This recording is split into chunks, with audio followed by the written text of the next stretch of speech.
మన ముఖ్యమంత్రి వర్యులు జగన్మోహన్ రెడ్డి గారు ఇటీవల శంకుస్థాపన చేసిన తర్వాత ఇక్కడ జరిగేటటువంటి వర్క్ ని పర్యవేక్షించే దానికోసం ఈ కార్యక్రమానికి విచ్చేసినటువంటి ముఖ్య అతిథులు నర్సరావుపేట పార్లమెంట్ వైఎస్ఆర్ కాంగ్రెస్ పార్టీ అభ్యర్థి నెల్లూరు సిటీ ఎమ్మెల్యే అనిల్ కుమార్ యాదవ్ అన్న గారికి, అలానే మన స్థానిక శాసనసభ్యులు రామకృష్ణారెడ్డి గారికి, అలానే మన సోదరులు వినుకొండ శాసనసభ్యులు బొల్ల బ్రహ్మనాయుడు గారికి మరియు చలమారెడ్డి గారికి, అలానే వేదిక పైన ఉన్నటువంటి సర్పంచులు, ఎంపీపీలు, వైఎస్ఆర్ కాంగ్రెస్ పార్టీ ముఖ్య నాయకులు, వేదిక ముందున్నటువంటి వైఎస్ఆర్ కాంగ్రెస్ పార్టీ నాయకులు, కార్యకర్తలు, వివిధ గ్రామాల నుంచి చేసినటువంటి అందరికి కూడా నా హృదయపూర్వకమైనటువంటి నమస్కారాలు తెలియజేస్తా ఉన్నాను. వరికపొడిసెల అనేది ఒక కళ, పల్నాడు ప్రజల యొక్క ఒక కళ. పల్నాడు ప్రజలు 7 దశాబ్దాలుగా ఈ కార్యక్రమం కోసం, ఈ ఎత్తిపోతల పథకం సాధించుకునే దానికోసం ఎన్నో పోరాటాలు చేశారు.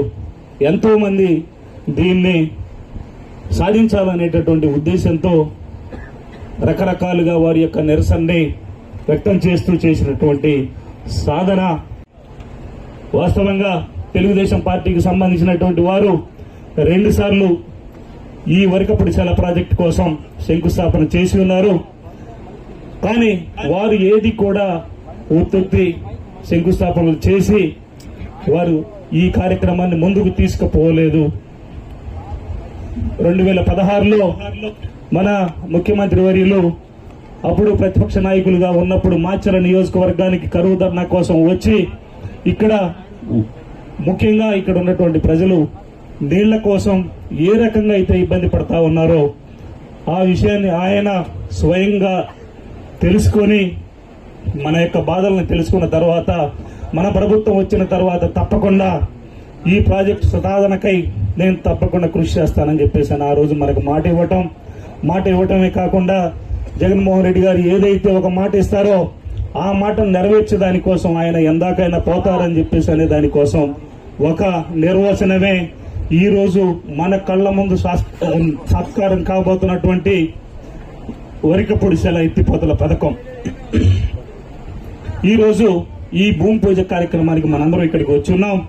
ప్రతిపక్షం కళ్ళబొల్లిగా ఏదో చేశామని చెప్పేసి చెప్పుకోవడం కోసం ఈ రోజు వర్కులు స్టార్ట్ చేశారు అని చెప్పేసి వారు మాట్లాడుతూ ఉన్నారు. వారు మాట్లాడే ముందు ఒక విషయాన్ని గుర్తుపెట్టుకోవాలి. వారు ఏమి చేయటటువంటి పనిని మనం ఇక్కడ ఉన్నటువంటి భూమిని ఫారెస్ట్ వారికి ఇవ్వటం అయితేనేమి, కేంద్ర స్థాయిలో పర్యావరణ అనుమతులు తీసుకురావడం కోసం అయితేనేమి మనం కృషి చేశాం.